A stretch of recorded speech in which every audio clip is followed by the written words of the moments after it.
Hello and welcome to the Ice Guys, brought to you by the National Hockey Now Network. This is the show that takes you into the world of the National Hockey League. Every game, every day, from a betting perspective. With pro sports handicappers, Ian Cameron, Alex B. Smith, and various guests from the world of hockey and sports betting. And now, here's your host, Ian Cameron. Welcome to the Ice Guys, presented by National Hockey Now, Wednesday, May 31st. Ian Cameron, Alex B. Smith. This is our, Stanley Cup Final preview show, if you will, and we will get to a lot of breakdowns, discussion, analysis, and previewing the Stanley Cup Final, which is now set, Vegas Golden Knights and the Florida Panthers. But we've got another great guest joining us here today, and man, he's got a lot of stories to tell us about what he's gone through in his hockey playing career, which includes almost 20 games in the National Hockey League with the Los Angeles Kings. He played, of course, with the Kamloops Blazers in junior Western Hockey League, team that is now in the Memorial Cup this year. He played over in Europe for many years, upwards of, at the professional level, almost 17 years, more than 20 if you include the junior days. But happy to have Jared Allen joining us here on the Ice Guys show. Jared, welcome. How are you?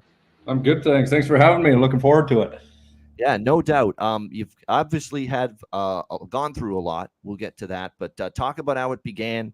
Obviously, Kamloops Blazers, Western Hockey League, ended up getting drafted, of course, into the National Hockey League. After that, spent 17 games with the Los Angeles Kings, the 2002-2003 season. So junior transitioning into the NHL. Start there. So I was junior. I went through some good times, some bad times. I actually, started my draft year as a very highly ranked prospect, and then I was leading the WHL in points at that point with 23 points in my first 9 games, and then ended up having bad luck with I went to hit a guy at Key Arena in Seattle there, and my skate blade got caught in the boards, and then he fell on my ankle, and it got an avulsion fracture and tore all the ligaments. And then my coach at the time gave me a few weeks off and then made me play with basically a torn up foot. So I had to tape it like a cast and then remove it every period and then tape it like a cast and remove it again. And then just to get the circulation back. So I was basically playing on one foot. So I went from 23 points in 9 games to 55 points in 57. And I remember Colorado meeting with me in Calgary before the draft, and they still wanted to choose me in the first round, but they were worried that I wasn't going to make it through junior because we didn't have any toughness. So I ended up going 47th to Colorado. So they were happy that they still were able to land me and not give up a first round pick just in case, I wasn't able to survive junior. But we ended up getting Colton Orr the next year. So that was a big bonus. But went to Colorado's camp, with all the legends the year they won the Stanley Cup, and probably my best pro camp ever, because you kind of go in, you don't have huge expectations, you just basically go in and play your game, and I ended up being the last cut there, and then getting a call from Colorado halfway through the season to go up and play because they had a bunch of injury problems. But I wish I knew better at the time, but you hire an agent that's going to look out for you, but unfortunately this one was looking out for his pockets, and they wanted to bring me up to play some games, and he wouldn't allow it unless they guaranteed me 10 games and offered a little bit more money. Whereas, the reality is who knows how long I would have stuck around. I could have been there all year. You never know. And so that's the one thing I look back on that, I had control of, but I wish I understood a little better on protecting me. Because, to sit with Ray Bork, Joe Sakic, Patrick Waugh, Peter Forsberg. That's what I was going to ask. Was you got Adam Foote, you got all these guys there that, money can't buy those kind of life lessons and hockey lessons and experience. Right. To learn from them, because watching those guys in camp was. Were you in awe? Yeah, like Joe Sakic and Steve Yzerman were my favorite players growing up. So to be with Joe Sakic and on his team in the inter squad games and that kind of stuff was fun. And like I said, I inter squad games. There's one game that sticks out big time because I was on one team and then went to go practice, but then I got taken off the ice to go back to play with another team. So I got put on Sakic's team, and then I remember going to the bench. The game had already started, and then getting on the ice. He didn't even have a chance to really look up. And Patrick Waugh was the other goalie, but I hadn't really paid attention. I was kind of just like, okay, focus, get going. And I remember getting a pass from Messier to the slot, and going shelf on, and then being like, whoa. And they're like, because I just scored on Patrick Waugh. And I was like, this is nuts. Like, and then, and I ended up actually getting 2 goals and then scoring the shootout winner in that game. And Sakic was actually a big cheerleader for me then. And so it was huge because they take you in and they give you these lessons. And then when it came to my first exhibition game, we were playing Dallas. And I remember Ray Bork sitting beside me and saying, like, no pressure, kid. But when my first exhibition game, I got a golden assist. So I expect at least 1 from you. And then get there and score. No pressure, though. Yeah, scoring on Marty Turco that game. And it's the thing is when you have guys of that caliber telling you that they believe in your abilities, even though you're 18, it gives you a huge confidence boost where you know you got guys looking out for you that want the best for you and they want to see you succeed. And then I even remember, you know, after I scored, Sammy Hellenius, big cross check to my head the next shift, and nothing happened. And Bob Hartley in between periods asking the guys why they didn't do anything about it, because he said, you know, we got a young guy here who's a nice kid. You guys all like him. And then he takes abuse after scoring a big goal and nothing's done. And he's like, do you guys want to be sniffing chocolate and Hershey for the rest of the season? Because that was That's interesting. Bob Hartley says that, because there's been some people that have not been big fans of Bob Hartley. You know what? My first experience with him, I didn't like at the start of camp. I didn't like him at all because I got sick in camp and he kind of laid into me, ripped me apart.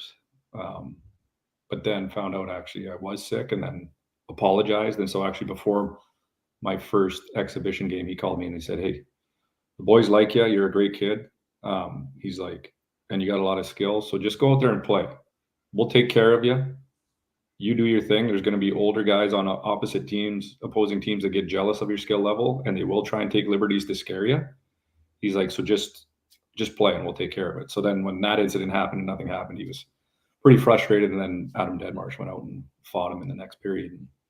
But it was pretty cool. Like it's one of those things where you take, you know, AHL players, and you can take anybody probably from the AHL and put them in the NHL, and they'll never look out of place for the most part, as long as they know what they're doing.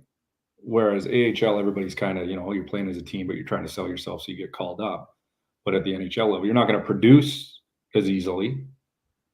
But if you know you got to be here and get the puck here and do this, it's less confusing because there's more structure and guys know what they're doing. So that part of it was fun and a cool experience, especially as an 18-year-old to go there and, you know, be around so many legends. To be in that camp, you know, we're talking Joe Sakic, Peter Forsberg, you know, Patrick Waugh, Raymond Bourque, and I'm so glad they won that damn cup for him. Oh, yeah. He deserved it so much. He had such a terrific career. The only thing missing was he didn't have a chance to win it in Boston, where he played most of his career with the Bruins. But the fact he was able to get one, I mean, everyone was thrilled for him, because that was the only thing missing from his just historic Hall of Fame career, was this winning that Stanley Cup and be able to win that. And that call that Gary Thorne had at that moment with him raising the cup, people will live that on forever. And after 22 years, Raymond Bourque, I mean, just an incredible moment. It was so great to see that. I mean, for you, as just a young kid, essentially straight up from the junior ranks in Kamloops, to be on the ice with these guys, I mean, you're just thinking, wow, this is special, right? Yeah, and you know what? I think that part of it is somewhat missing from the game a little bit nowadays. I think, like, because younger players are given so much opportunity right away to be the man, whereas when I was young, you had to like play with the fighters and then you had to work your way up the lineup and still produce. Is, you know, these young guys come in and they're given all this opportunity that they're not as, like, I love their confidence, but they're not as like, holy smokes, like, look at this guy, this guy, this guy. But the guys who grind their way to get there, those guys, when you hear them interviewed, they're like, man, I was, you know, like for me, when I played against Mike Modano, watching, it was one of his best games where he did the one-handed Forsberg goal and he had 2 goals and assist, and his jersey's flopping around everywhere as he's buzzing around the ice. To me, it was like incredible to be around that. And I think sometimes now young kids take it for granted when they're very highly touted. Whereas you see a kid like Connor Bedard, who still says he has lots to prove, and you know what I mean? And so you want the balance of the confidence, but you also want them to have that eagerness and excitement to be like, holy shit, like, I'm sitting here, I'm on the ice with Connor McDavid, and I'm on the ice with, anybody, Matt Barzal, like it doesn't matter, McKinnon, it doesn't matter, but just these guys who have had such an influence on the game in the last little bit here to see that excitement. No question. You ended up going back to junior after the Colorado experience, right? I'm pretty sure of that. You had that. That's when you had that amazing season, right? The 100 points that you had in 70+ games. So that was just an incredible junior season that you had.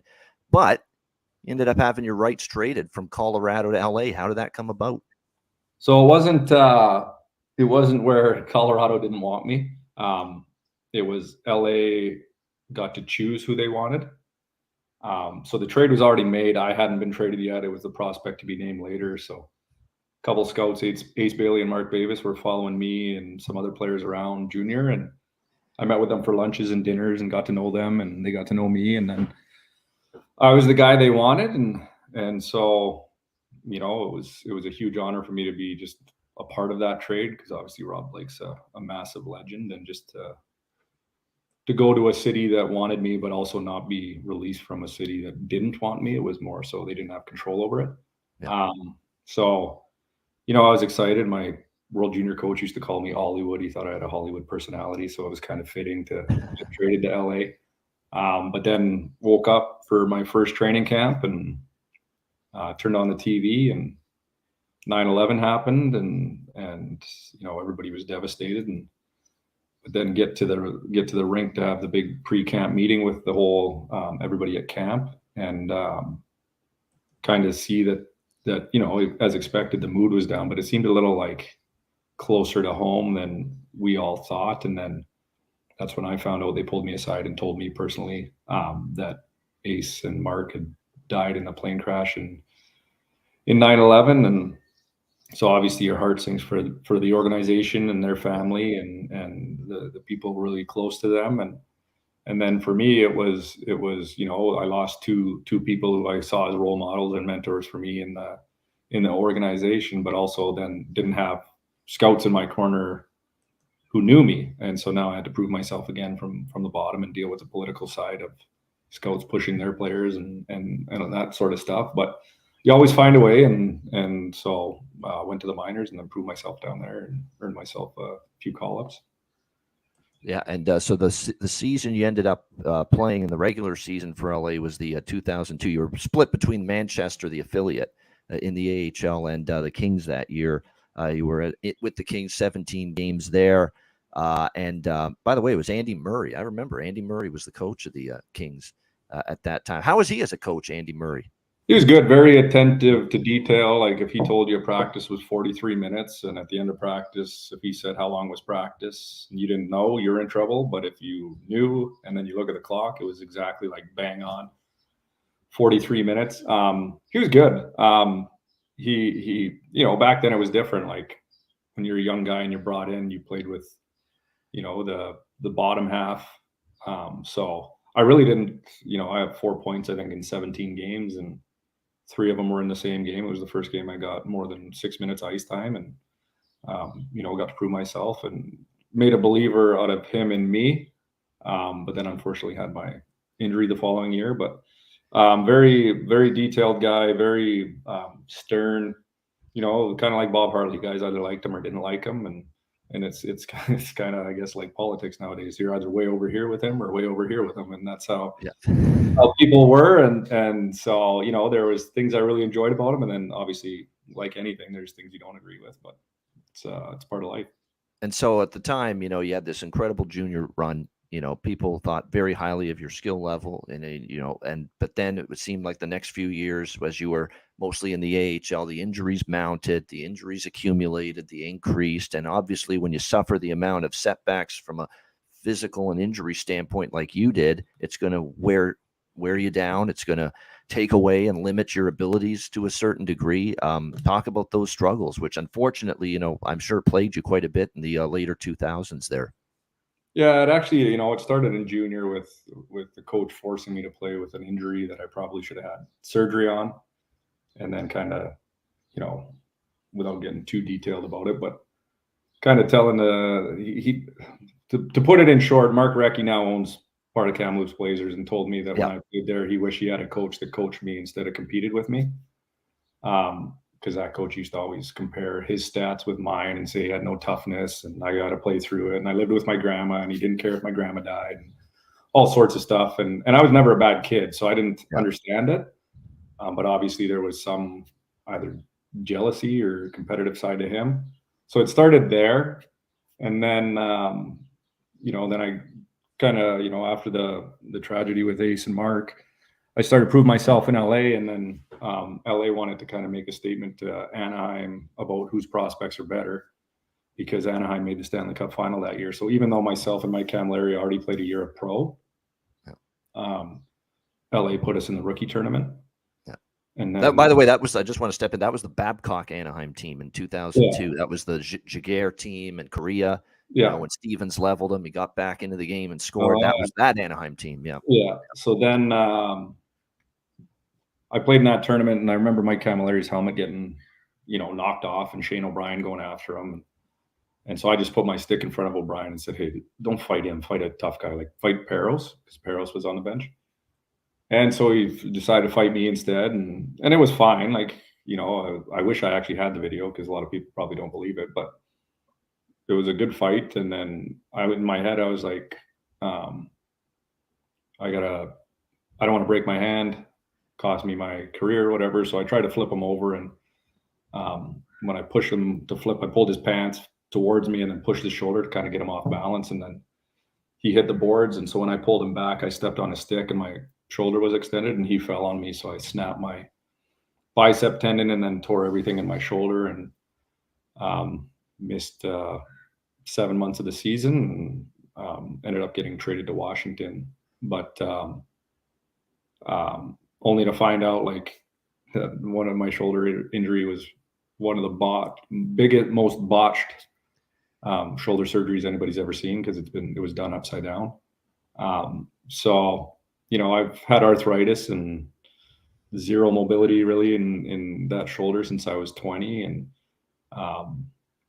that's your left shoulder, by the way. Yeah, it's my left shoulder. So if I try and go like this, like, that's as far as it goes. If I try and bring it out this way, like, I can't bring it out that way, and I can't bring it overhead. And so it was tough, and it's no excuse. Like, I still felt I was capable of producing and playing well, but I also understand, and I wish there was more open and honesty in this part of the game. Is I get it. I was a 20-year-old. If you don't want to invest in me because you're worried I'm not gonna, have longevity, just say it. Don't start reducing ice time and start trying to beat my confidence up and say what happened to you and all this other stuff. When, there were one game I got 4 points in the minors, and then I got scratched the next game, and it's like, hey, what's going on? Like, they didn't want me to succeed, it felt like, but I didn't know that. So then I started to question everything. Like, maybe I'm not as good as I used to be, and then obviously. Then you'd hear it from friends. You'd be at a barbecue in the summer and they're like, "Oh, you like, not friends, more like acquaintances of good friends," and being like, "Oh, well, if they're needling you about this, I was going to say, what kind of friends are they?" Yeah, it's like, you were so good. Like, why'd you quit working so hard? And you flopped, and like, you had so much opportunity, or this guy's way better than you, and this guy's way better than you. And all you can do is just say, yeah, like, that guy's a good player, or like, and then just try and be kind and be like, you guys have no idea what my side of all of this is. And I'm not making excuses. Like, I'm a realist. I have a big quote that, excuses are the nails that build a house of failure. And I'm a big believer in that. So I'll take accountability too. I think there were times where, I relied on my skill and I did enough, but I didn't do more than enough. So, like, I did what everybody else was doing, but when you want to be the best or stay as a high prospect or a highly respected talent, you got to do more than everybody else. And and that doesn't mean you spend 6 hours in the gym. That might mean you, instead of shooting 500 pucks, you shoot 200 really good shots every day. Not just shoot to shoot, but you're shooting quality and doing, putting in the work that way.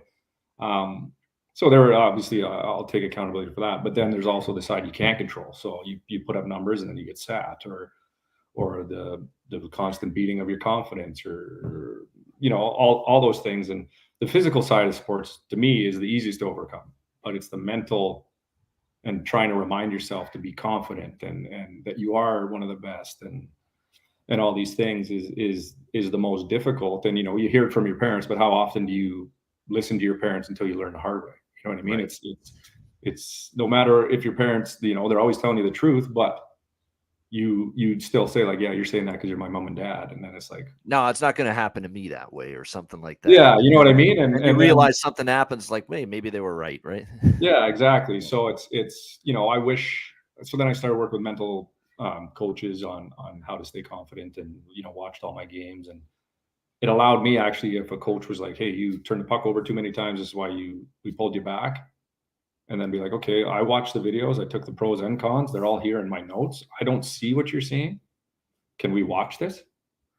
And then, because sometimes, you know, coaches, you know, play their favorites, or they associate you with something you didn't do just to have a reason. But that allowed for good conversations and whatnot. And I'm not trying to bash, you know, every team I was part of. There was things I loved about it, and there was things obviously you hated about it, but I'm trying to be a realist for people who listen to understand it doesn't matter how good you are. If you get injuries or you deal with people that, you know, you could remind a coach of someone they competed with when they were younger, so they don't like you. It could be anything. It could be a boys club where, you know, this guy was buddies with this guy and you ran his kid over in a game and whatever. It could be something very stupid, or it could be something legit, but you can't control that part. So don't think it's going to be easy, because I know a lot of people think, you know, like, you're playing in the NHL, you're playing pro hockey, you're playing in Europe, wherever you're playing. It doesn't get easier. You know what I mean? The expectations are higher. The mental side of it is very difficult, but you have to find a way to focus on what you can control and show up with a good attitude and a way to respond and sell yourself all the time. Because it is a grind on the body and on the mind. And as much as it's, you know, a great lifestyle, you make a lot of money. There's a lot of sacrifice these guys go through. There's, you know, they're sacrificing their bodies. Like, I can't lift my kids over my head. But all those negative setbacks, when you get to hold a trophy, or you get to show your kids pictures of when you played, or a hockey card, or the friendships you made, and the lessons you learned, and life lessons you learned, you can't replace that. And so, I mean, if I could do it all over again, I would 100% chase the NHL dream again. But I wish someone along the way would talk to you and say, hey, I know it's your dream, but you got to be ready for this. Not just, you know, you got to be big, stronger, faster, all that stuff, but you got to be mentally capable to handle someone telling you that you're not good enough anymore. And you felt you didn't deal with that as well as you could have. Yeah, I started to believe it. I started to believe, like, maybe I'm not. And then I, you know, changed my game a little bit. And then that's when I took time off, because I was dealing with my shoulder, and I was like, I'm not having fun anymore. And I'm a big believer that if you don't enjoy what you're doing, then you got to try and find something else to do, because time's the one currency you'll never get back, right? So you got to make the most of it. And so then I took a step away from hockey, and then a buddy of mine said that the coach from University of Calgary was really interested in trying to get me in to play. And I was like, okay, if I can get into school, then perfect. So got in, and then that's when I really started to love the game again, and found my confidence again. And you were 25, 26 at that time, right? Mid-20s, you were there. Yeah, 25, I think. Yeah. So, you know, I played 14 games that year and had fun and enjoyed it. And then, you know, went to Oilers camp after that, and they wanted me to be their first call-up guy. And I told them I've heard that before, and they could have been being honest. But I needed to protect myself at that time. And so I said I was, you know, appreciative of that, but I'm going to take my talents to Europe. And then, you know, kind of reignited my career from there, and had a lot of fun, and, you know, felt appreciated as a person and as a player, and really enjoyed my time. No doubt. And, you know, and that's what I wanted to finish off with, that is the European part of it. You know, we've had so many great guests, current and former players, Jared, so many good ones. And not a soul on this show has ever said a negative word about the experience of playing in Europe. No one. No one has said, in terms of just the landscape, the beauty of the areas, whether it's Germany, Italy, Switzerland, Sweden, you know, any country that they've played in Europe, even the UK, where they have the EIHL, the Elite Ice Hockey. It's incredible how many guests we've had that played in that league. the last few years as well. Nobody says a bad word. It's an incredible experience, and it's almost like, you're there because, you're not getting the dollars, obviously, you get, in North America in most leagues, but at the same time, you're there for the love of the game. You love playing, you have the passion for it. You're obviously maybe in a lot of cases going to get a greater opportunity, with a lot of these teams, and that's why you're there. That's why you're in for it. Oh yeah, it's I got to experience Sweden, Switzerland, Germany, and finish my career up in the UK league so I could get my master's degree. But it is true. Like, it's, for one, as an import, you're going to get every opportunity to succeed because they brought you in. They're only allowed so many. And so it's up to you to either ruin that opportunity or run with it. And I was fortunate to find an organization in Sweden my second year that really believed in me and trusted me and allowed me to play my game. And I loved it. The fans there, when my mom got sick, they had a banner up that said, "Win this fight, Mrs. Allen." And then when she passed away at the end of the game, they had a banner when my first game back after she passed that said, "Rest in peace, Patricia Allen." And I don't think there's ever been anything done like that for a player's or an athlete in general's family member. Wow. I mean, you see it with the athletes themselves, but to see that, so that picture went viral. There's one of me in front of the fans, kind of teary-eyed and pointing up at my mom with the big banner in the background. But with all the achievements I've had in my career, that was probably the most rewarding because I was recognized for who I was as a person, not just what I was doing on the ice. And my parents were big believers in, hockey will speak for itself, but you have to be a good person first. And so I think that was a big reminder and would have made my mom proud, that she was recognized because of how I carried myself. So I think that's the difference between Europe and North America. Is in North America, buying a ticket is very status. Like, I'm going to bring a client to a game. We're going to chat business, and then, playoffs, different story. Everybody's going bonkers. But in Europe, those fans they're cheering for somebody. If you're at the game, they're cheering for somebody, and it's loud. They're proud. It's very competitive, and then outside of it, it's the traveling and touring around and the life experiences and scenery and places and monuments, all these different things you get to see is incredible. And then they don't have the processed food like we have over here, so everything is delicious over there. And it's just a really, I wish I actually did it earlier instead of missing those 3 years, but things happen for a reason, and I'm happy where I'm at and met the girl of my dreams and have 2 beautiful kids, and so life is good. Yeah, exactly. And so you played several years in Europe, Sweden, Switzerland, Germany. You ended with Manchester in the EIHL over in the UK in 2019, 2020. So then you hung up the skates and called it a career. And so what are you doing currently? I know you're doing lots. You're staying busy right now. Yeah, so I've coached a few minor hockey teams in the last few years, and then also doing a bunch of skills work, and I worked in a facility teaching kids and, well, anybody, juniors, pros, kids, shot technique and stuff that I've been studying since I retired, and probably should have been studying while I was still playing. But it's been fun. I mentioned to you before the show started that the nice thing about all the pros and cons with the experiences I've had is that I can relate to anybody. I was a very highly respected top prospect. Expect to go really high in the draft and have a long NHL career, and it didn't pan out. But I knew what it was like to be at the top, and then I knew what it was like to lack confidence and not feel appreciated and not in control of my opportunity, and then also the adversity of injuries and trying to come back from an injury, and so hearing the narrative, as negative as it was for you at the time. Yep.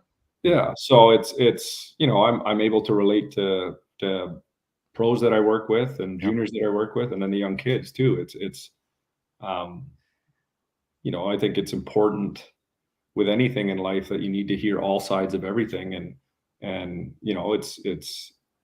it's okay. Everybody says, "Oh, I could play in the NHL. Like, you pay me this much, I'll play in the NHL." And then it's like, okay, it's easy to say that until you got people ripping you apart if you have an off day or whatnot. It's or to get up at 6 a.m. and do this or do that. And I know a lot of people do it in other aspects of life, and hockey is definitely, a dream job, but it's not all bells and whistles like everybody thinks it is. It's a lot of sacrifice, hard work, mental toughness, because you're basically exposing yourself to the world and letting everybody come at you kind of. And like I can make a mistake at my work right now. Nobody probably even notices. I make a drastic mistake or a minor mistake that could cost a game.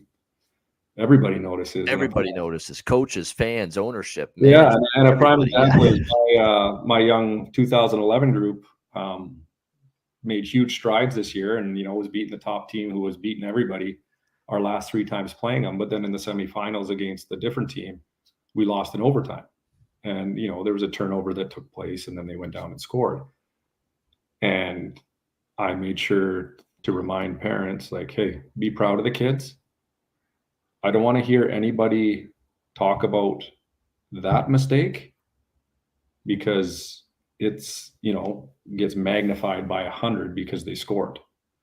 But those same mistakes happened out throughout the whole game.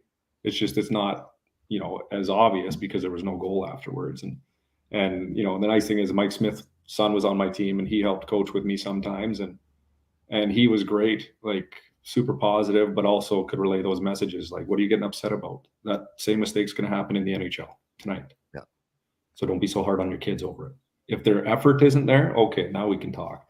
If they're willing to learn too, and learn from it and what they did wrong and how not to avoid it in the future. Yeah, exactly. And some parents wonder why I don't yell at the kids and do a ton of benching, but the reality is they're kids. It's not a business yet. And if you're looking for torts, don't look for Jared. Yeah, exactly. Now, how do you teach kids to want something if they're doing it out of fear that you're going to yell at them? You know what I mean? So or Daryl Sutter or Keenan back in the day. Yeah, exactly. Like I could scare the kids, no problem. But then are they doing it because they want to do it, or are they doing it because they're afraid I'm going to yell at them? And so you're trying to teach that accountability, and every kid says they want to go as far as they can. And I never say who wants to go to the NHL. I say who wants to play as long as they can. Yeah. Because I think there's this new stigma now, like there's parents building Instagram profiles for their young 7 or 8 year old and calling them next Sid the Kid, or like, like. And you got to sometimes tell these kids too, Jared, and not just you, actually, anybody. You have to remind the kids, hold on now. There's 12 forwards and 6 defensemen on every NHL team. So that's like 18 spots for 30 teams. You do the math, 32 teams, you do the math. That's like only a few hundred.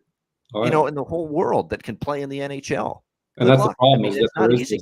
There is this extra pressure. And my concern, and so I'm going to say this because you guys got a platform, is that when parents do this, and I want parents to really think about this, when you're pumping your kid on Instagram or any social media, and not as a proud parent every once in a while being like, oh, my son scored a beautiful goal today, but like building them their own Instagram to try and sell all these highlights. No scouts going on there and looking at anybody's Instagram. But what happens is if your kid doesn't make it, they forgot who they are. They're known as the next Sid on Instagram. They're not known as Jared Allen. And then I don't make it. Where's my mental health? What happens now? And Nat Don McKelly actually wrote a thing called The Hockey Sickness, where it talks about suicide and all that kind of stuff from kids. Junior, you're suddenly a legend on junior because you got 7,000 people that follow you, and then you don't make it. Well, who are you now? And that's why I was very fortunate that my parents raised me to be me first and let my hockey speak for itself. Whereas now there's all this, people putting their kids in everything 11 months a year and like not letting them be kids. So they already think they're a hockey player. They don't even, they don't even want to play multi-sports. And it doesn't matter how many ex-pros, because there's tons of them here in Kelowna. Tell these parents, like, take a step back, chill. Let your kids be kids. If they miss the game, they're going to go shoot pucks. They're going to play street hockey. They'll play mini sticks, whatever. But to sign them up for everything just because that kid is doing it isn't beneficial. And their mental state, it's not beneficial for their mental state. When it becomes a business, people will know who they are. The scouts already know who they are. They know where to go. They're not going to your Instagram. I can guarantee you they're not going to your kid's Instagram. You know what I mean? So stop. And Adam Oates even said it about Zegras. He trains Zegras, and he said, I got to get the Instagram game out of his game. He tries to do it too much. And there is this now, kids want to chase this viral instead of actually chase hockey. And so I love the skill. I played with fundamentals over fancy. That's a lost art. Exactly. I played with that Swaggy P for a bit at that 3 ice thing before the Canadians weren't allowed to go back. And And that guy can do everything at full speed, and he's really good at it. But he also knows how to think the game. You know what I mean? And so, you're not gonna go to a baseball diamond and play catch by catching it behind your back the whole time before you can catch it in front of you. So focus on the fundamentals first. Don't worry about the viral. Focus on work ethic and getting better and loving the game, not loving what the game can give you. Because if you don't love the game, you're not going to love what it gives you. You know what I mean? Because there's a lot of adversity to go through. You're not going to score every game. If you are scoring a lot and then suddenly you're on a 3-game drought, that's what everybody talks about. So it's you have to love doing it and love putting in the work and loving what it takes to get there. And then when you have bumps in the road, you got to remind yourself why you love it and then battle through it. Yeah, it's great advice. It is, and not let the ups and downs and there's peaks and valleys for everyone's career and everyone's individual hockey seasons. You've got to work through the valleys instead of letting the criticisms you're going to get for your struggles or it beat you down. You've got to keep going through that. Someone in our chat, I wanted to mention this and put the comment up here about your shoulder, Jared. Same issue here, Jared. Same left shoulder. I feel your pain. So JT apparently in the chat has got problems with his left shoulder as well. So you're not alone apparently. Wishing you the best there, JT, because it's not fun. Like it's the thing is with an injury is like you get everybody. Like my bones are growing backwards, and I get chiropractors, and I appreciate all chiropractors, doctors, acupuncturists, you name it, massage therapists, that all claim, come see me. We'll get you back to normal. We'll get you back on track. And all they can do is help ease the pain. Bones cut off. I need this. You might get a little bit of mobility back, but I need bones cut off. I need to rebuild. They still think they can do it. And it's like, I respect your talent, but unfortunately, this is a scenario you're not going to be able to fix without surgery. Yeah, no question. Alex, is there anything you wanted to ask? I was just going to say, it's unfortunate, with injuries. I had, I didn't have essentially an athletic career because of injuries I dealt with in my childhood, but nothing as severe as the things you went through in your professional and junior careers. And it's just, like I said, it's tough when, you kind of have, this kind of, like I said, feeling of resistance against you in a way at times, when trying to battle and getting back to yourself, mentally and physically healthy, but then you got teams that have other plans for you and different things. So so that's hard to navigate, and I think that's something that kind of gets lost on us, especially even as sports bettors and handicappers. We don't tend to always kind of look as deep as we should into that and think that hey, as these guys who are on the bubble of getting called up from the AHL and to the NHL or trying to stick around with a team, how that can really affect the player and stuff. And so telling your story gives all of us kind of a clearer outlook on how that journey can be for some players. And I've had to deal with it too, Jared, in terms of my own career. Like there's times I'm 1-9 and 10, last 10 recommendations or bets I've made, and I feel like it's a blow to my self-esteem. It's a blow to my confidence. But if I ever let it shake me or say, hey, you've lost your ability. Yeah. You've lost your, you've everything you've done that's worked for all these years. And now all of a sudden you're in a bad losing skid. And all of a sudden, you start doubting yourself a bit. I don't let myself get into that spot. All I do is I put my head down and I keep working. The next day. That's the thing. And that's why, like, I don't want, when I speak on my experiences, I don't want people to think I'm just referring to hockey, because it's everyday life. Like, it doesn't matter what you're doing. When you got to provide and take care of yourself, and then when you have a family, you provide for family. It's the pressure and being accountable and overcoming any type of adversity to get the job done and do it the right way, and secure your job is important. And so I think it's like you guys said, you guys have both been through it in different scenarios, and I think that's important for people to recognize in this message is that I didn't have the long NHL career I wish I had, but I got cool life experiences. I got to have a good career in Europe. I got a great family. I'm still working. I have my health, and before my mom passed, she used to say it. You can be sad, frustrated, go through all these different emotions, but never feel sorry for yourself. And so no matter how hard times get, I think it's important for people to recognize, like, I see a guy here in Kelowna all the time. He's got no legs and very small arms, and he skateboards everywhere. Wow. In the winter, in the rain with a bag of groceries, sitting on his skateboard, with little boots on, like where his legs aren't, and zero excuses, doesn't feel sorry for himself. And, it's inspiring. And, but we, for some reason, your girlfriend breaks up to you, life sucks. You get 4 minutes in this game, life sucks.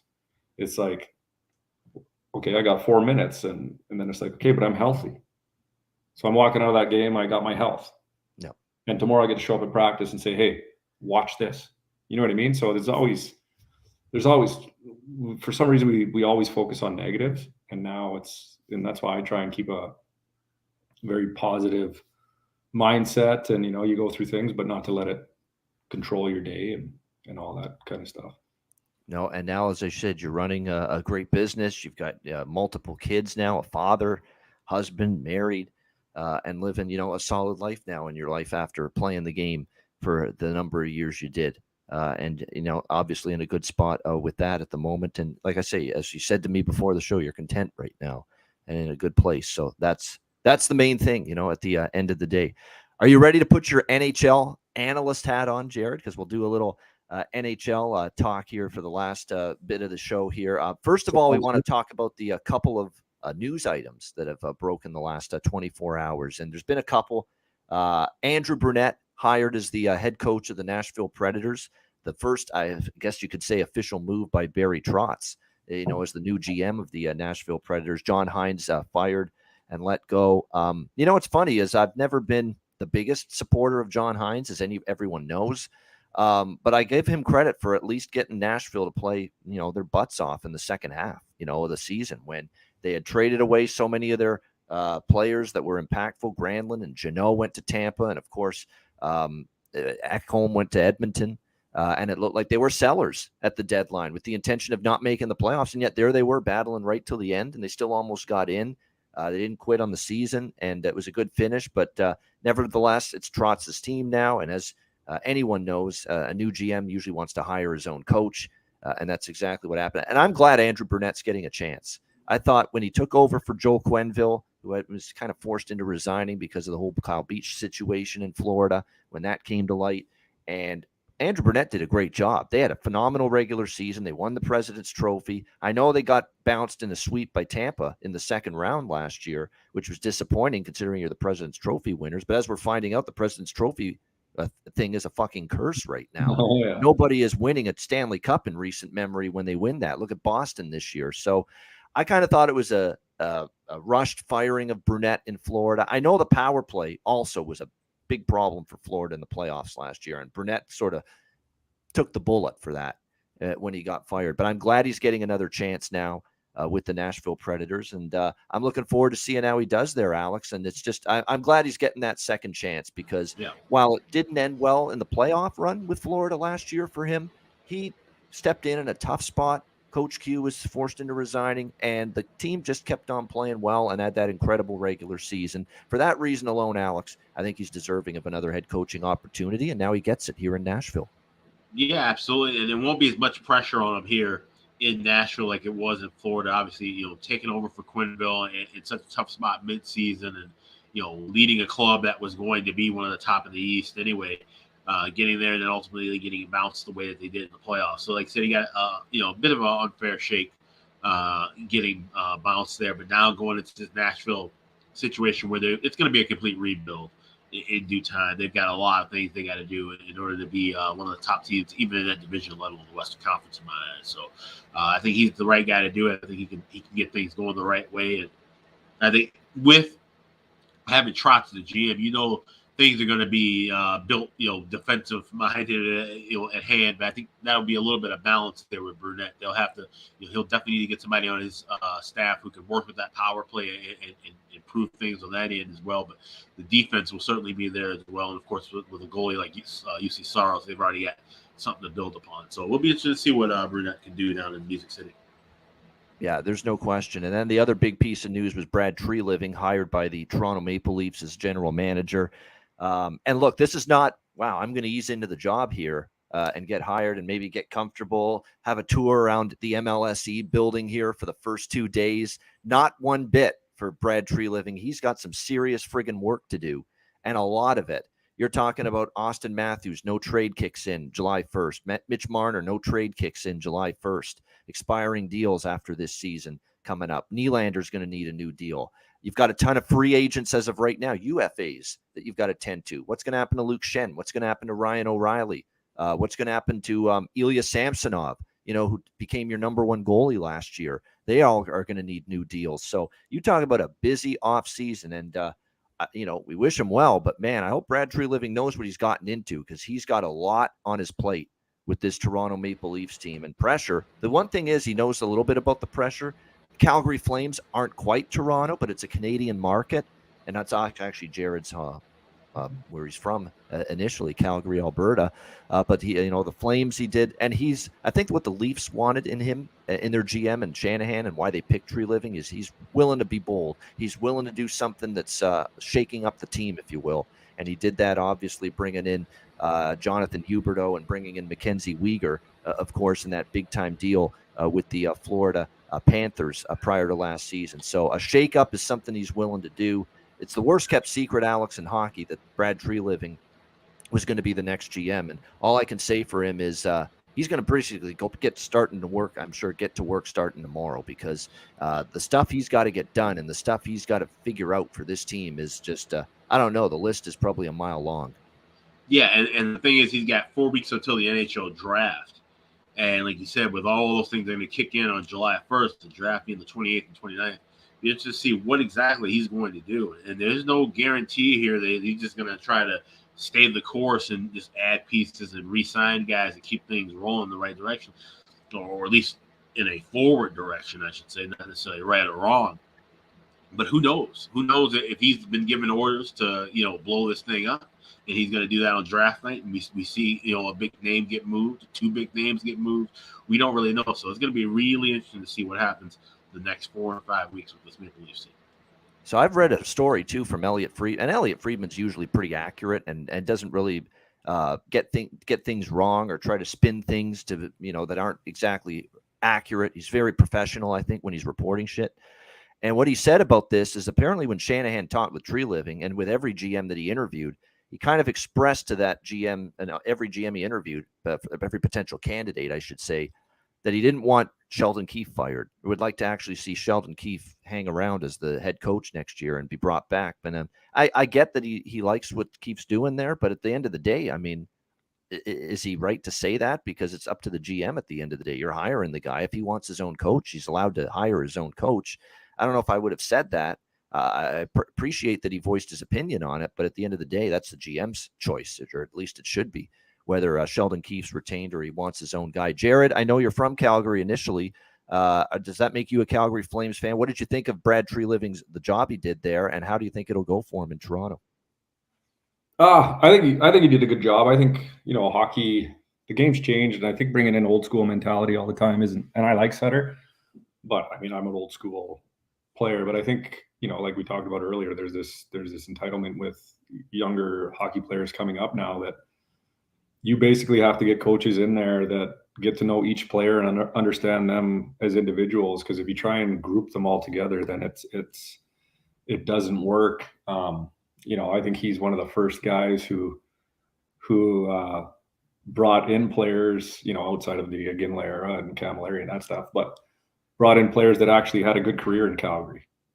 Whereas you seen when I was younger, after Lanny McDonald, Joe Nieuwendyk, and those guys were gone, there was Corey Stillman, there was Marty St. Louis. There were guys that didn't amount to anything in Calgary the way they ran their organization, which I don't know why. I couldn't tell you, but then those guys go off somewhere else and they have great careers. So I think Treliving in Toronto will be good. I think Toronto's biggest problem, and my wife loves Toronto, and I enjoy watching them play. I think their top guys are more concerned about the respect they get for off ice, fashion statements, and that kind of stuff, and who they hang out with, which I think is cheesy. Because I think Matthews is a heck of a hockey player, and Marner, and I really enjoy watching them play. But I get it, the game's changing, but you don't see people talking about McDavid and Draisaitl's outfits all the time, and Nathan McKinnon's outfits and Sidney Crosby's outfits, because they don't care.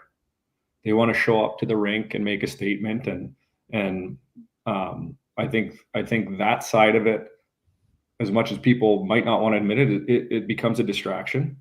Cool. I think Justin That's Bieber. a fascinating observation, and I'll say that because there's some truth to that. You look at the way Matthews and Marner dress going to the game. They got the hats, they got the flashy, bright apparel. All of them, like yeah.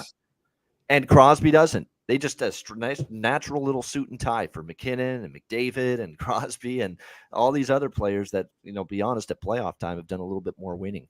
Yeah. Yeah. And don't get me wrong. I mean, I'd love to be in those guys' shoes and doing what they're doing in the NHL. But it's just as a guy who, had skill growing up and had big expectations, you start to try and pay attention to different things. And even, Zegras and Anaheim, I'll go back to him.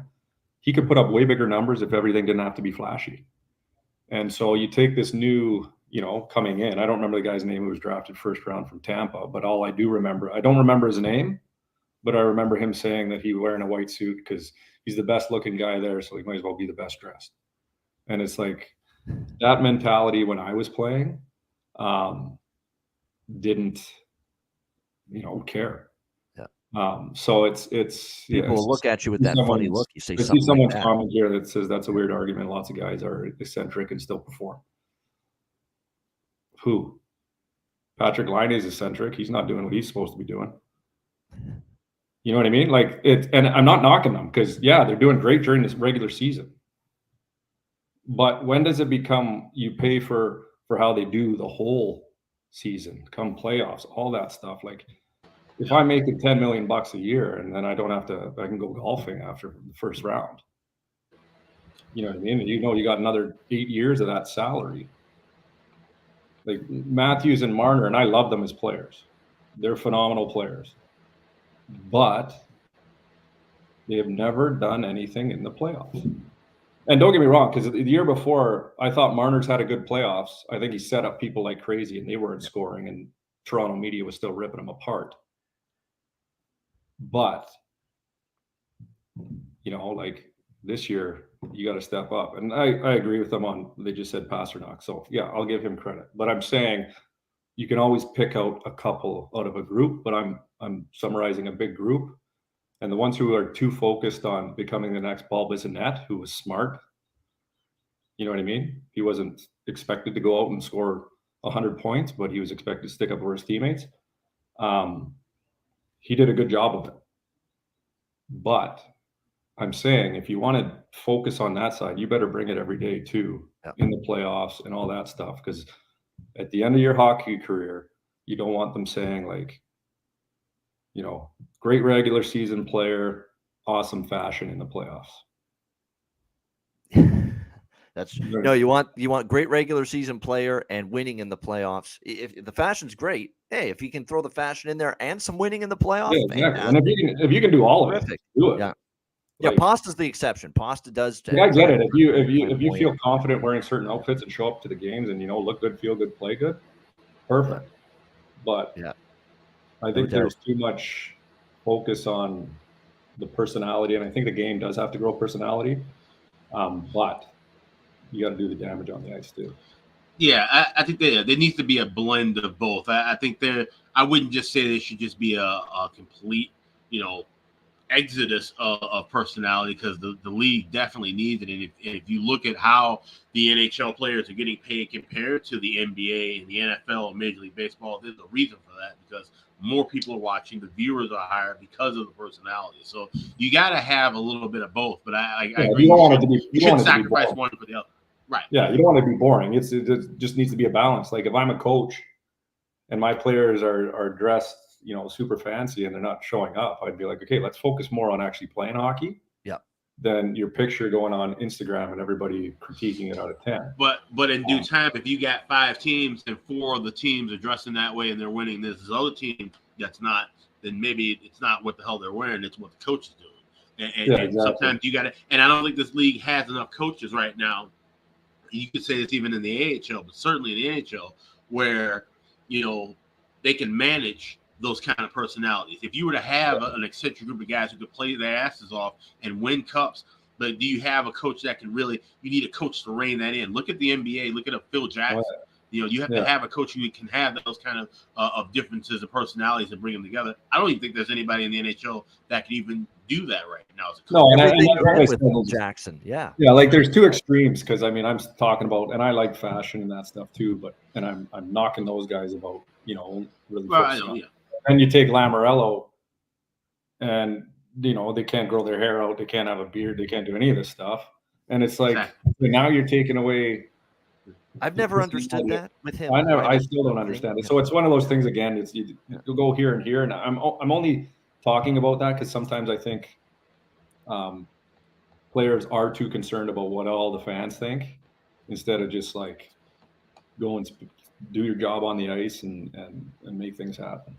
Yeah, no doubt about that. How much time, Jared, do you have at your disposal right now? I got about another half hour, 45. Oh, very good. Well, we won't be that long, but we definitely want to talk some Stanley Cup Finals, and we're going to do that right now. Just an overall series preview. I mean, we'll be on Saturday at noon Eastern for our game day Ice Guys show for Game 1 of the series. So we'll talk Game 1 specifically. Today, just the series overall, series price thoughts, any series props that we're interested in as well, and just who we think is going to win and the matchups, all that good shit. We'll talk about it in just a minute or so. We shout out everyone in the chat. Hit the like button. It's been a great show, Jared. You've been awesome to just hear your thoughts and your experiences playing the game. And now we'll get your thoughts on the Stanley Cup Final in just a moment, and we will preview the Stanley Cup Finals. Vegas, Florida coming up right after we hear from Gramco. Support for the Ice Guys is brought to you by Gramco. Whether you or your team's game is on the field, screen, racetrack, court, or the ice, Gramco is for the game. Grown by farmers who spent years developing premium hemp genetics, Gramco provides customers with consistent quality Delta-8 THC products ready for any occasion. Gramco currently offers numerous Delta-8 products, including vape cartridges, disposable vapes, pre-rolls, gummies, wake and bake coffee, and more. Gramco offers an enjoyable, legal high delivered discreetly and directly to you. Gramco is also available at many American retailers as well. You can get the best Delta-8 cannabis products on the market shipped quickly and discreetly from Gramco. And if you visit www.thegramco.com, use promo code ICEGUYS, you will get 20% off of every order, and any order that's on the site over $50 will be shipped free with standard shipping. So live elevated with Gramco and check out their wonderful Delta-8 products today.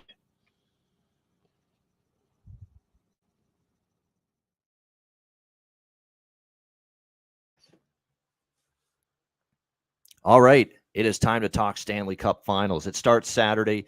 It's not the Stanley Cup Finals that I'm sure a lot of people envisioned, but here we are. Florida Panthers, Vegas Golden Knights. Vegas current series favorite, -130. Of course, they have home ice advantage. Game 1 will be in Vegas at T-Mobile Arena on Saturday night. We did a pre-recorded Ice Guys show yesterday with Jimmy on the show, if you haven't checked it out. So I gave a lot of thoughts already, but I'll be brief here with talking about this. I think it's a tough series to call, but I've got a small future piece of Vegas, just tiny, which I said I'd take it after they beat Edmonton, and I did. But again, it's not the price you could have gotten before the playoffs. It's not the price you could have gotten with them before the season, certainly. But I said if they beat Edmonton, because I thought Edmonton was going to be the team representing the West, then I'm all in on Vegas, and I'm gonna lean to Vegas here in this series. But I do feel I need to bet Florida a little bit for the series price, because Florida's wiped out all my futures really in these plays, especially Carolina in the last round. So I'm going with Vegas. My official pick to win the series is Vegas. But I am actually going to bet a small Florida series price to sort of hedge that Vegas Cup future position that I have going into this. It should be a great series. There's a lot of people concerned from what I've read and heard about the layoff for Florida, because this is going to be the longest layoff they've had, over a week since they beat Carolina. Yet they did win Game 1 against Carolina, that marathon quadruple overtime game, after almost a 1-week layoff from after beating Toronto in the second round. So you have to keep that in mind. The way I see it, though, and I've said this about Florida too last round, is that, we saw Vegas or Boston have the edge in terms of blue line. We thought they had the edge in terms of greater depth on the blue line, Boston over Florida, same with Carolina, and it didn't matter. And yeah, 1 through 6, I think I like Vegas's blue line more than Florida, with Martinez and Pietrangelo, Cup winners, both of them. Shea Theodore, Braden McNabb, outstanding. Zach Whitecloud and Nick Hague, I've said it over and over again, although Jared might be hearing it for the first time. I think it's one of the best third pair defenses in the NHL right now. Zach Whitecloud and Nick Hague for Vegas. They are incredibly deep 1 through 6. There's no question about that. I think up front it's a little closer, but Vegas, it's hard not to give Vegas a slight edge in the forward group in terms of that, because we saw the fourth line for Vegas in the clinching game against Dallas. Who got them going? It was William Carrier with Nicholas Waugh and Keegan Colasar. It was that fourth line that got them on the board, and they were outstanding early in that game. And that's the fourth line doing that shit for Vegas. So it was very impressive. Obviously, we know Mark Stone, the captain's playing on the third line with Stevenson. Chandler Stevenson's had a great breakout season and a terrific playoffs for Vegas as well. And then you look at the top two lines. I mean, Carlson and Smith have been great on that second line. The top line's outstanding. Eichel with Marchessault, who's on fire going into this series, and Ivan Barbashev. As I've talked about, Ivan Barbashev's been absolutely outstanding, a great addition from St. Louis at the deadline. So that's a great four lines they've got. Florida, though, with Verhaeghe, Barkov, Duclair. Barkov didn't produce much in the first two rounds, but he got his offense going against Carolina, and he's done a great job shutting down the best players on the other team. What did Austin Matthews do in the second round against Barkov for the Panthers? Not much. So he's been a great in the shutdown role, which is what we expect from Barkov. He's one of the better defensive centers, very much in the mold of Patrice Bergeron in the NHL, no question. Cousins, Bennett, and Tkachuk has been a very effective line. Tkachuk, it goes without saying, he's been Mr. Clutch all playoffs. Verhaeghe and Duclair have really contributed nicely offensively for Florida. E2 Kuhlman, Luostarinen with Lundell and Reinhart, the third line solid. And then all of a sudden you saw the fourth line, Ryan Lomberg, scoring a big goal in that clinching game in Game 4 against Carolina. So if they can get the Lomberg, Eric Stahl, Colin White group, making an impact, kind of offsets what Vegas rather has with their top four lines. But should be a great series. It's tough to really call it because of just Vegas is on a roll. Florida, this magic carpet ride, man, it kind of feels stupid to go against that considering just how strong they've been. And I think at the end of the day, assuming, he hasn't had too much time off and the number of games he's played doesn't catch up to him because he is the older of the two goalies, but you do have to give, obviously, goalie Bob, Sergei Bobrovsky, the edge probably as far as goaltending, even over Aiden Hill, who's been just much better and exceeded any expectations that I'm sure Vegas had of him going into this series. So fascinating to see how it goes, but I am going to say Vegas hoists the cup. And it is worth noting, too, these teams that have just barely gotten into the playoffs, other than LA that year that they won the cup, many of them that they're just barely getting into the playoffs and they get to the Stanley Cup final, they have lost in the Stanley Cup final. Nashville did against Pittsburgh a few years ago. Montreal did a few years ago against Tampa Bay. So sometimes the Cinderella run from the 8th seed or barely getting into the playoffs, and they don't finish the deal if they get to the Stanley Cup final. So a tough call, but I'll side with Vegas minus 130. Although from a betting position standpoint that I'm in, with having Vegas futures to win the cup, I will hedge a little bit on that with Florida plus 110 here in this series. I want to point out Paul Maurice. I said it yesterday. I'm happy for him. Jared will give his thoughts too, I'm sure, on Paul. But Paul, to me, is one of those coaches I could listen to him talk all day because he gives you everything. He's very honest. He's a great speaker. That's another thing. He commands a room. You can tell. And he'll give you so much. It's not 2-word answers. Like, he'll go into great detail, be very honest, be very forthright. The fact that he had the guts to rip his team publicly in that regular season game against Toronto, which I think was the turning point for their season, calling them, "You're playing like fucking bitches," is what he said on the bench there. And he could tell it. You could tell he was livid. They were playing awful that night. They come back, win the game. They have this great finish in the regular season from that point on when he had that tirade behind the bench, and the rest is history. They get into the playoffs, and now here they are. Red as hot as can be. What, a 12-1, 11-1 in their last 12 games going into this series. So great series. I don't want to hear the Canadian narrative that, it's a bore series. It's two non-hockey markets. It's two teams we don't give two shits about. I care. I'm Canadian and I care. I'm into this series. I'm interested in it. I think it'll be a good series. It doesn't matter to me who's in the cup final. Yeah, do I want a Canadian team to win? Okay, sure. But it doesn't mean I'm a hockey fan. And it bothers me that I hear this narrative that in Canada now we don't have to pay the least bit of attention to this final because it's Vegas versus Florida. I care. And if you're any kind of hockey fan, you should fucking care too. I don't like that narrative that, oh, Canada's out of the cup chase again. We can shut our minds off and our eyes off and not watch now, not care, and pretend like we hate hockey. It's a BS mindset as far as I'm concerned. If you love the sport and you have passion for hockey, you're into the Stanley Cup Final, for crying out loud. I don't care who's playing. There's my rant on that. Alex, what do you think here? Stanley Cup Finals. Yeah, I mean, I get what you're saying. You know, you should care about the championship in the biggest league of the biggest sport. You know, in the sport. But at the same time, I could see where some people may not have as much interest as they would with other matchups. Now, the reasoning for it, like you said, is mostly crazy. You know, you got Canadians saying, oh, because there's no Canadian team. You got Americans, like I said, here in Minnesota. I know I've already heard it. I'm going to hear more of it, of the whole, you know, there's no ice in Florida. Or, you know, Vegas just got their team a few years ago. Here they are back in the finals again. You know, they all think it's, you know, some convoluted bullshit as to why these two teams got here. No, these are two great hockey teams who played their ass off the last several weeks, won 3 very difficult series against formidable opponents. And here they are trying to settle it in another best of 7 to see who's going to take home Lord Stanley's Cup. So it's going to be an interesting matchup, you know, once the puck is dropped. And however you feel about these teams going into the playoffs or during the postseason or even just in general overview, is it, you know, you put that aside for what's going to be some good hockey. We're going to see some great narratives and storylines here. And it ultimately will be an interesting series. Now, I lean with Vegas. I've taken some shots with Vegas. The way that I bet this, as far as series goes, is tied a lot to game 1.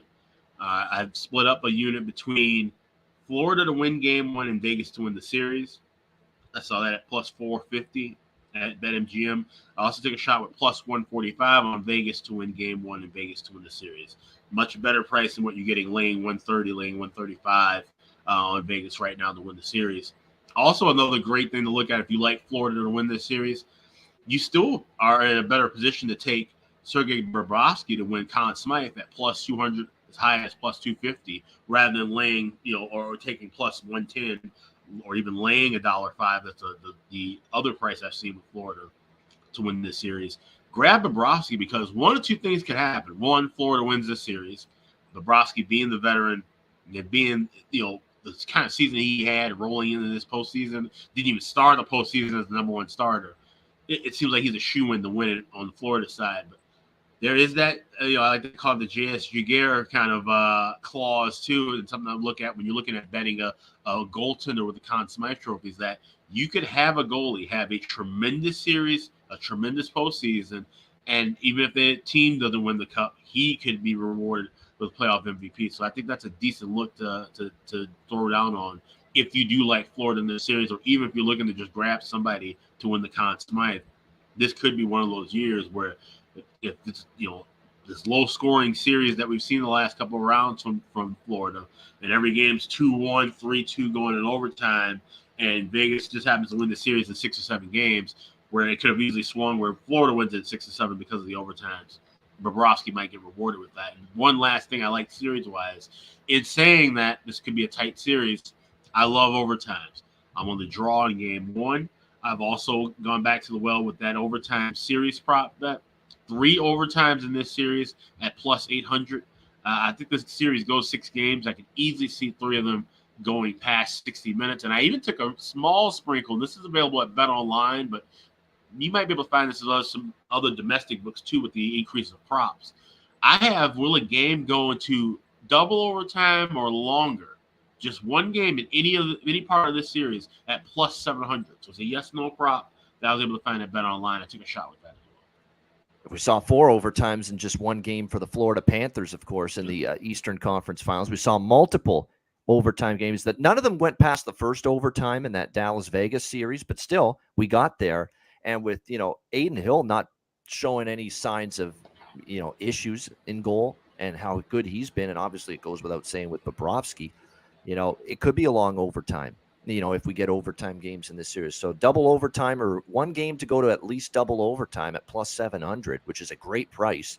You know, 100 pays 700 on that if it wins. You know, it's definitely a good price, I think, to take a chance with that. I'll get into my props in a minute. I mentioned some of them yesterday. Jared, what do you think here? Stanley Cup Finals, Florida or Vegas? Who are you going with?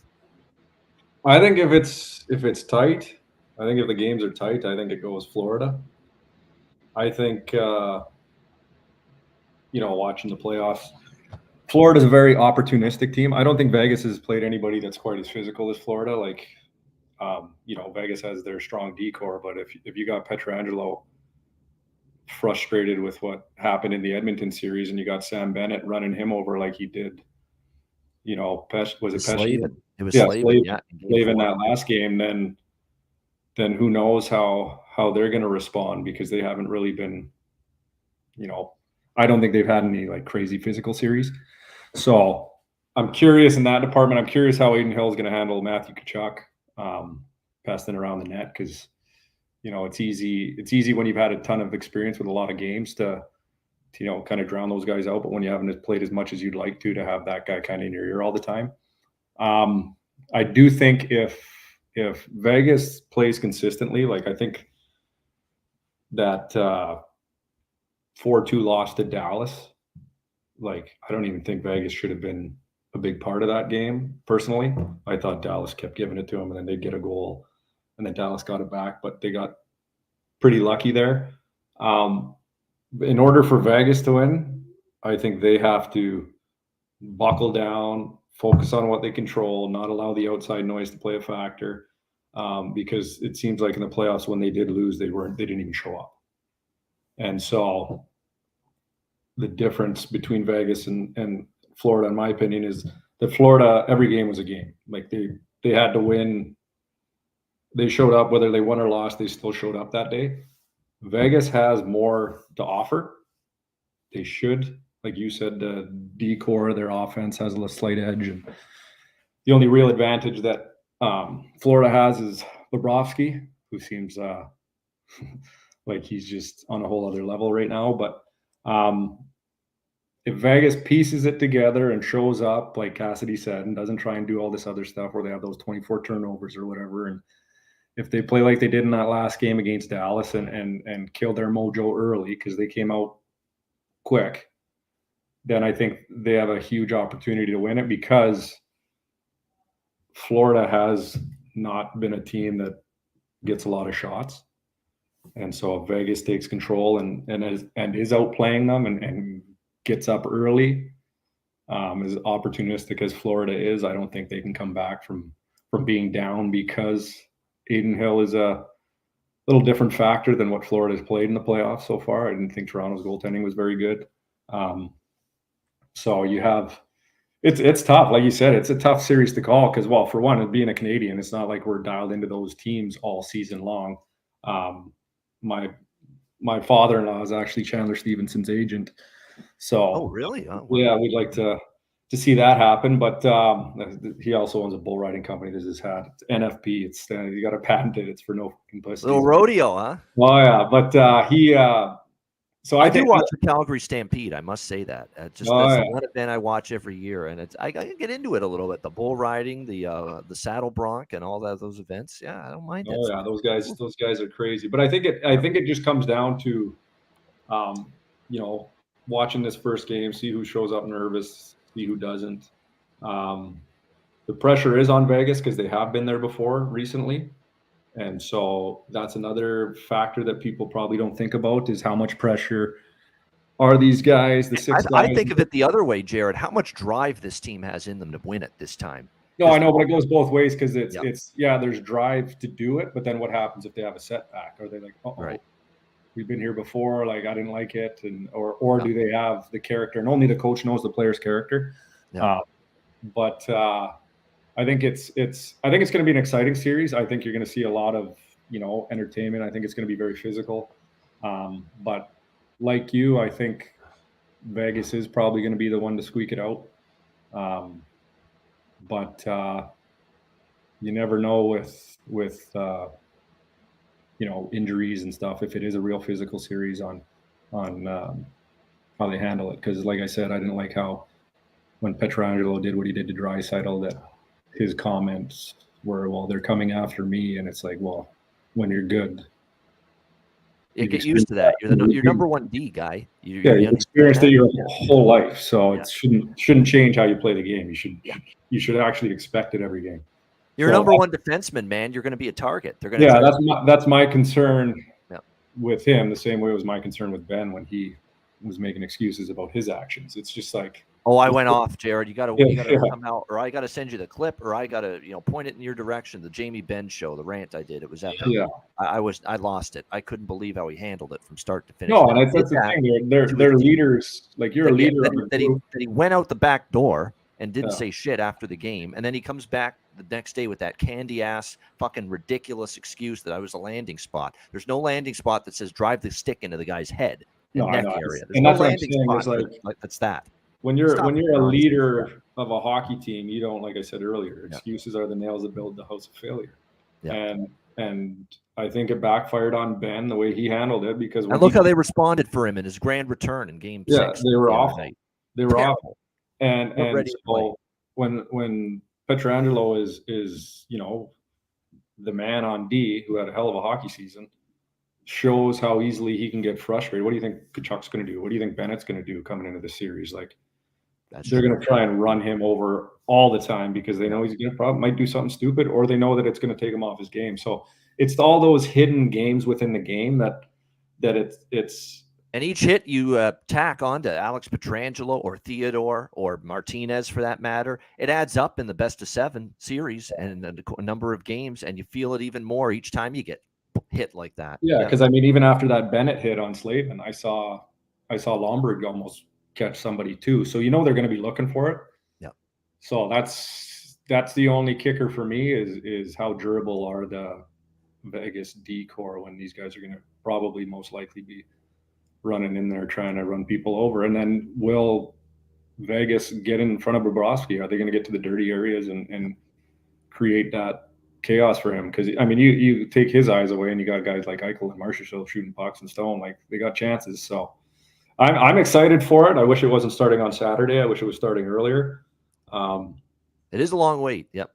Yeah. It's but I do that for TV because they don't want the NBA and the NHL Stanley Cup Finals on the same night. Yeah, which makes sense. And like people that are, like you said, that are from Canada are like, as a Canadian team that's not in it, it's still great for the game. Like it absolutely is. Yeah. 2 teams that have never won it, that are they're playing for a chance to win it, and in 2 climates, in 2 cities that any of us would probably love to play hockey in. I think it's going to be big. I think both cities are going to be, the fan turnout's going to be crazy. You see it in Florida where you got celebrities. They're into it now. Yeah, Kep is there every game now. Yeah, showing up, and then Vegas always has their entertainment value, and so I think it's huge. I think it's going to be exciting. I think I can't say, like, I can't even convince myself on who's going to win. That's why I'm not a betting man. but I think it'll keep it exciting for everybody who is betting on it, and I do think it's going to go 7. I always prefer regular season betting, Jared, and over the playoffs, because there's just more games, there's more opportunities. Like, I had a terrific regular season. Playoffs have been up and down because it's tough. The thing is too, there's that, like I said, there's the game within the game, and like if there's a history between players, and I don't know if there is any real history between any players, but it can change a player's level of play at any point. You know what I mean? Like, throughout my career, there were guys like, yeah, okay, you're dirty, but I knew it. But then there were guys who I knew weren't just dirty, but they were very good at hiding it. So it was like, okay, I really have to be aware every time that person's on the ice that I'm protecting myself and still making things happen. And it's not that easy sometimes. And so it will be interesting to see if there is any of that game within the game type stuff happening. And I'm actually curious to see some of the press conferences and kind of mental games that are played in those, just to get in each other's heads. There will be. I'm sure at some point someone will say something that raises a few eyebrows. That sometimes happens, especially in the Stanley Cup Finals. I still remember it from the '93 NBA Finals. They ended up losing the series anyway, Phoenix against the Chicago Bulls.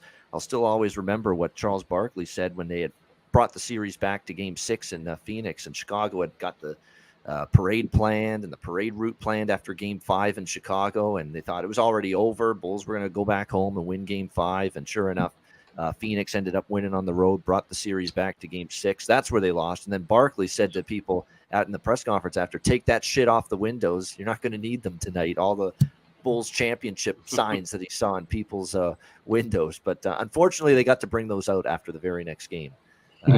Game 6 in Phoenix that year. But it just goes to show you, someone will say something like that. Like it'll just be one of those, deals where, hey, they said something pretty interesting there. And you often will get that definitely in a Stanley Cup final. I'll just throw out quickly some props. We'll get into this more on Saturday's show as well. Anything Jonathan Marchessault, whether it's 3 goals or more in the series at a nice plus price, whether it's top goal scorer, top point scorer. I like top point scorer at plus 650. Jonathan Marchessault in this series.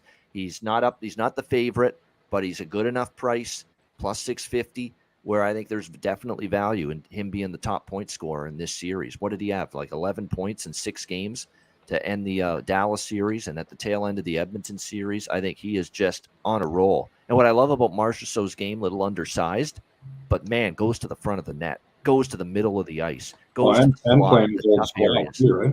Yep.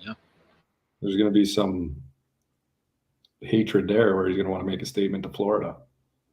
That's an excellent point, man. I didn't even mention that yesterday. But it's funny because, it's like we talked about earlier about opportunity and control of everything. Is like you look at Vegas team and how many guys were just taken, even Seattle, that didn't have an opportunity where they were, and now they're thriving because they're given an opportunity. So that is such a good thought to have, and it totally slipped my mind.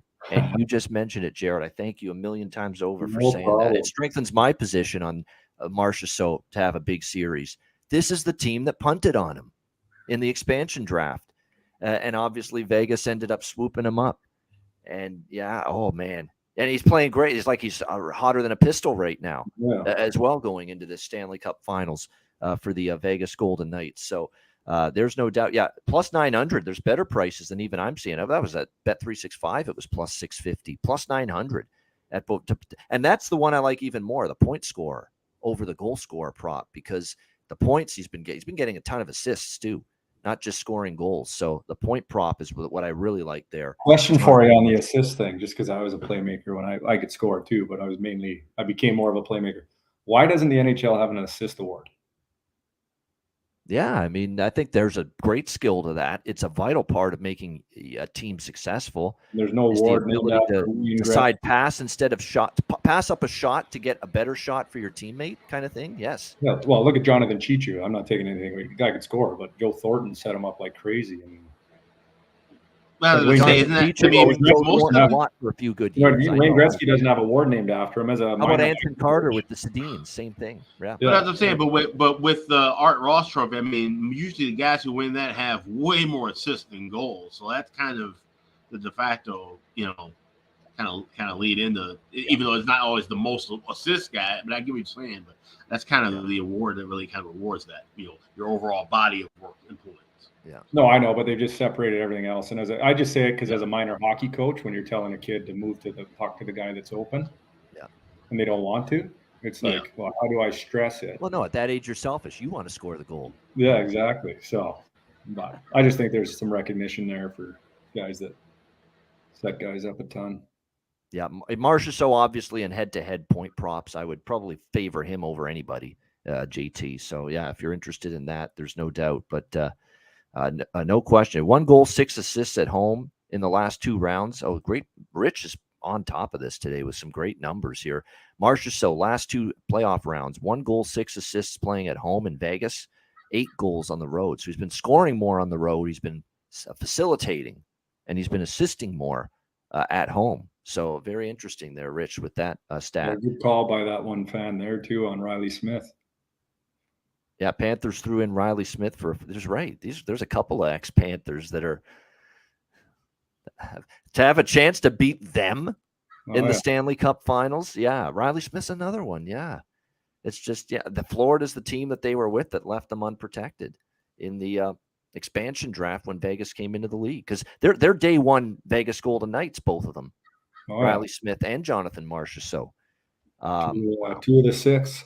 Yeah, you talk about look, motivation is just it's a factor in betting and handicapping, Jared, that a lot of people overrate. That everyone, look, both teams are trying to win a Stanley Cup, okay, and get their name on the Stanley Cup. Everyone's fucking motivated. Don't get me wrong. Trust me, they are. No question. But I'm talking about that extra personal chip that might be on your shoulder. That extra little, hey, this team gave up on me.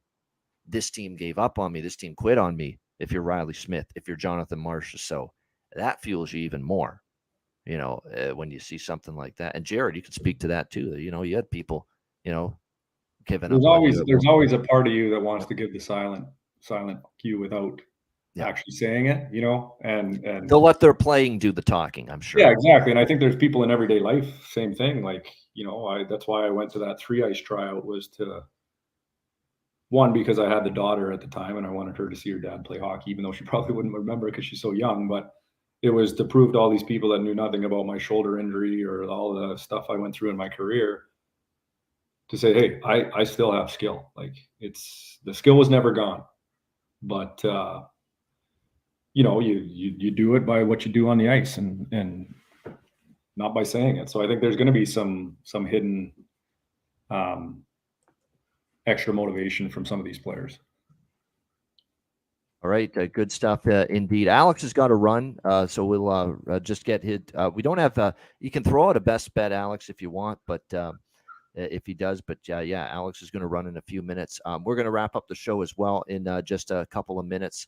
As well right now. Thanks to everyone, by the way, for joining us. Hit the like button. We will wrap up the show in just a moment. I'll give you a best bet, actually, even though there's no game today. Just an overall series best bet. We'll give you one before we sign off. Again, reminder to check out patreon.com/iceguys. That, again, just $10 a month for that. We've got tons of great Patreon exclusive content that we're going to be adding. We're going to do a few more segments with current and former players for our Patreon members. And also excited to announce that we're going to have longtime NHL broadcaster who hasn't been in it for a few years now, but he was at TSN in the 1990s, a lot of World Juniors, Spengler Cup, you name it.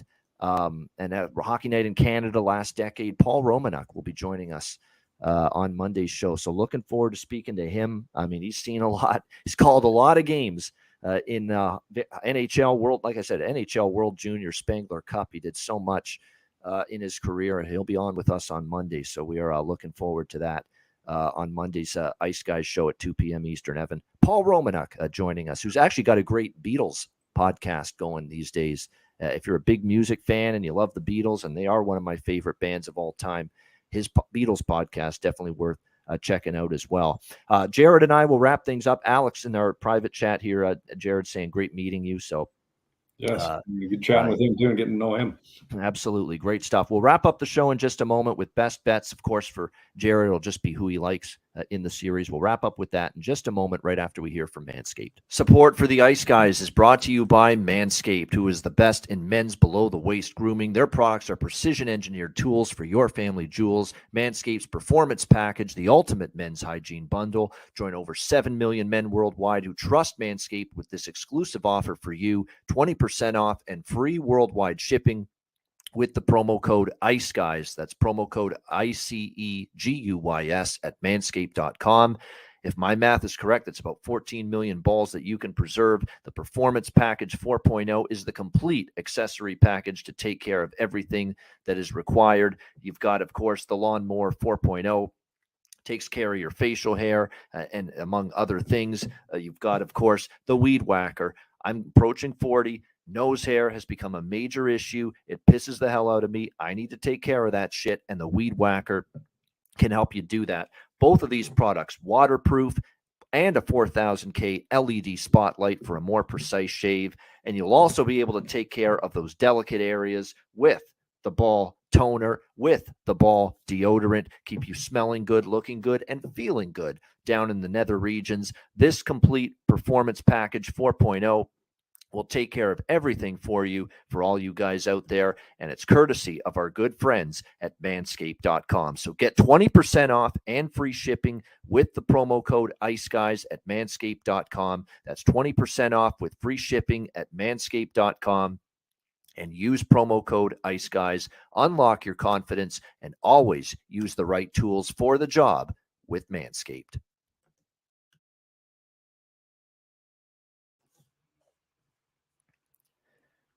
All right, it is time to wrap it up with best bets. Jared Allen, I can't express enough how much I enjoyed it having you on the show. Your stories are really interesting, and it's a show of how you persevere. You go through ups and downs in life, but you keep moving, you keep going, and you push forward. And you're a great example of that. So after your hockey days, now that they're done, we wish you well. We wish you your family well. And you know what? We'll probably get you back onto the show at some point because it was just so much damn fun having you with us here on the show today.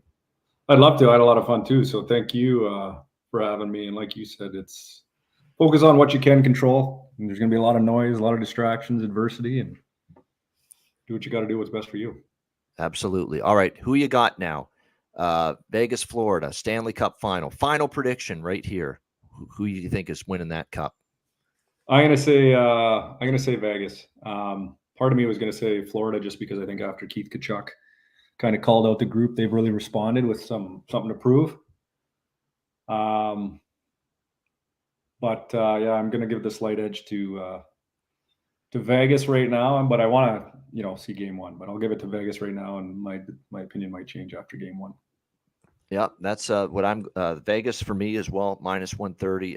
Like I said, I'm not taking the series prices. I got this cup future, but I say if you have no Stanley Cup futures bet pending, I would say if you're going to bet the series price right now, I would say Vegas because I'm going to go with them in the series. Although personally for me, I'm going to take a little shot with Florida for the position. My best bet here for this series, if you will, I'm going to go with that Jonathan Marchessault. So again, top point scorer, plus upwards of plus 900.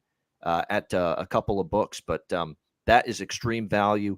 Not only is he in great form, going back to the tail end of the Edmonton series, I think it's like 11 points in the last 6 playoff games or 8 playoff games for Marchessault. But not only is he just on fire offensively, but he's got that angle that Jared thankfully reminded me of here today, that he also got let go or unprotected. That's the word. Unprotected by the Florida Panthers in the expansion draft. So a chance to really show the Florida Panthers organize. Now there's a lot of changes, I'm sure, coaching, management, and obviously personnel since he was there, but no question. Still, it's the organization that said, "Hey, we'll leave Jonathan Marchessault unprotected, instead of someone else." So that fuels you. And I expect him to have that in the back of his mind. And like I say, he's just playing so well. And I think he's got a real shot, especially at that price, upwards of plus 900 for Jonathan Marchessault, top point scorer in the NHL Stanley Cup Final. So I'll go with that for best bet. Jared, it's been great. Thanks again for doing this. Thanks for joining us. And we shout out to everyone in the chat. Rich H saying, great, Jared. It's one of the best guests we've had. GT saying that as well. So we really do appreciate the kind words. What's the quick question? Would you please? He's not a better man, JT. He's always asking our guests, will you join us on the betcasts? We have Eddie Lack on the betcast, but he's into sports betting big time. Eddie Lack, now that he's retired from hockey, but he's invited, Jared. But yeah, like I say, he's not into the betting side of things. But like I say, his hockey analysis is great, and that's the thing about this show. You don't have to be into betting for us to want you on the show. If you played the game at any level and you know the game and you have great analysis, definitely we want you here on the Ice Guys show. Jared, it's been great. Final words before we shut her down. Just thank you to everybody who tuned in and for the nice comments. It's fun to share my experiences. I think it's important for just anybody in anything, whether you're listening to a sporting podcast or business or whatever, is that it's the people that have success or want to learn success have to understand and hear every part of the journey, not just the good stuff. And so thanks for allowing me to be a part of it. I had a lot of fun. I'd love to come back on and chat, tell some stories, and just interact with everybody. And like I say to Jared and everyone that's on this show as a guest, if there's ever a time they want to try to throw a couple of bucks on a game, I'd be happy to help. And we try to point them in the right direction, no doubt. Thanks to everyone for joining us. A reminder, the Ice Guys will be live throughout the Stanley Cup Finals on game days, so make sure you join us for that. For our special guest, Jared Allen, I'm Ian Cameron, and Alex B. Smith, of course, earlier. I'm Ian Cameron. Have a great Wednesday, and we will see you next on Saturday at noon Eastern, and we'll preview Game 1 of the Stanley Cup Finals on the Saturday edition of the Ice Guys, presented by National Hockey Now.